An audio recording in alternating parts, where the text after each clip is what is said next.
కల్పితమే, Kashmir file కల్పితమే అనుకుందాం, Kerala story కల్పితమే అనుకుందాం, పాకిస్తాన్లో తలలు తెగి ట్రైన్లో వచ్చినాయి కల్పితమే అనుకుందాం, గాడ్సే గాంధీని చెప్పింది నిజమే కావచ్చు, ఒక్కడిని అంటాడు గాంధీ మాట. కానీ పాకిస్తాన్ నుంచి మన హైందవ తలలు ఎన్ని వచ్చాయో తెలుసా? ఎన్ని ముండాలు వచ్చాయో తెలుసా?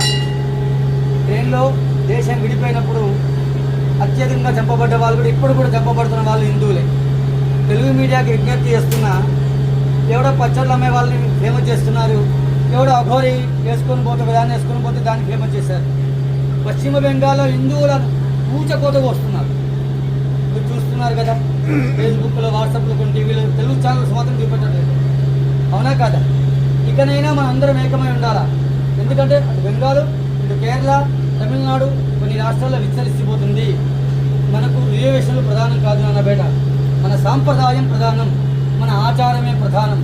మన భావితరాల కోసం మనం ఏకమై ఉందాం, అఖండ భారతాన్ని నిర్మించుకుందాం, సమర్థమైన నాయకుడిని ఎన్నుకుందాం దయచేసి.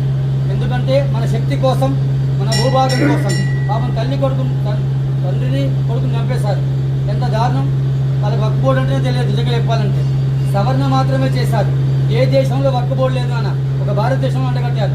చట్టాలు చూసుకోండి ఎప్పుడు తయారు అయ్యా మన కోసం. ప్రార్థనా చట్టాలు కూడా అన్నీ కూడా మనకు వ్యతిరేకంగానే ఒక గవర్నమెంట్ సపోర్ట్ చేసింది, తయారు చేసింది. ఎందుకు? మనలో ఐక్యత లేక ఇలా చేసినది. ఇకనైనా దయచేసి భగవద్ బంధువులారా, హిందూ బంధువులారా, ఏకం కండి, అఖండ భారతాన్ని నిర్మించుకుందాం, అందరం ఏకమై ఉద్యమిద్దాం. హిందువులకు ఏమైనా మనందరం బయటకు వద్దాం. ఏమీ చేయనక్కర్లే హిందువులు బయటకు వస్తే చాలు. దయచేసి బయటికి వస్తే, రాయచోటి చూశారు, వీరభద్ర స్వామి మీద రాళ్ళు వేశారు, మీ అందరూ తెలిసేది. మనము ఏ యాత్ర మీద రాళ్ళు వేయం బిడ్డ. ఇక్కడైనా మారండి దయచేసి. శక్తి కోసం, మన భూభాగం కోసం, మన సాంప్రదాయం కోసం, మన పెద్దల కోసం ఎంతో త్యాగబలంతో ఇలా ఉన్నాం. ఇకనైనా మీరందరూ ఏకమవుతారని ఆశిస్తున్నాం. ఎవరో ప్రాస్టర్ చనిపోతే రోజు బ్రేకింగ్ న్యూస్ చేశారు, అవునా కాదా? హిందువుల ఊచకోతకు వస్తుంటే ఒక్క తెలుగు ఛానల్ కూడా మన గురించి ఖండించదు, ఒక ప్రతిపక్షం కూడా ఖండించదు, అవునా కాదా?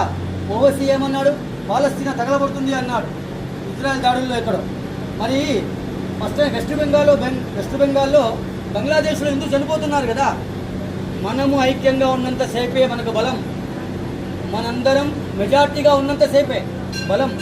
మన మైనార్టీలో పడితే మన శక్తికి మనకు రక్షణ ఉండదు, బలం ఎక్కడో లేదు బిడ్డ. మన దగ్గరే ఈశ్వరుడు ఇచ్చాడు, అందరం ఏకమైతే బలంగా ఉంటాం. తాడు ఎంత గట్టిగా ఉంటుందో అన్నీ ఉన్నప్పుడు అలా ఉండాలి. రామనామ జపం చేసుకుంటూ రాముడు హనుమంతుడు మన శక్తిని ఇవ్వాలని కోరుకుంటున్నాను. మీరు 10 మందిని రెడీ చేయండి. మీరు 10 మందిని దయచేసి. షాపులు ఎవరైనా ఉంటే, మీ ఇంట్లో శక్తి ఉన్నది, అమ్మాయి ఉంటుంది, నీకు పుట్టిన అమ్మాయి ఉంటుంది, మీ చెల్లెలు ఉంటుంది, మీ తోగుట్టు ఉంటుంది, మీ ఇల్లాలు ఉంటుంది, వాళ్ళే శక్తి.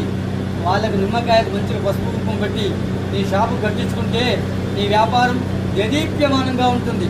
నీ ధర్మానికి హాని చేసేవాడి దగ్గర నువ్వు కట్టించుకుంటే నీ ధర్మం ఉండదు, నీ షాపు ఉండదు, నీ సంపద ఉండదు, నీ శక్తి కూడా ఉండదు. దయచేసి ఇకైనా అందరం ఏకమై ఉందాం, అఖండ భారతాన్ని నిర్మించుకుందాం. సర్వే జన సుఖినో భవంతు.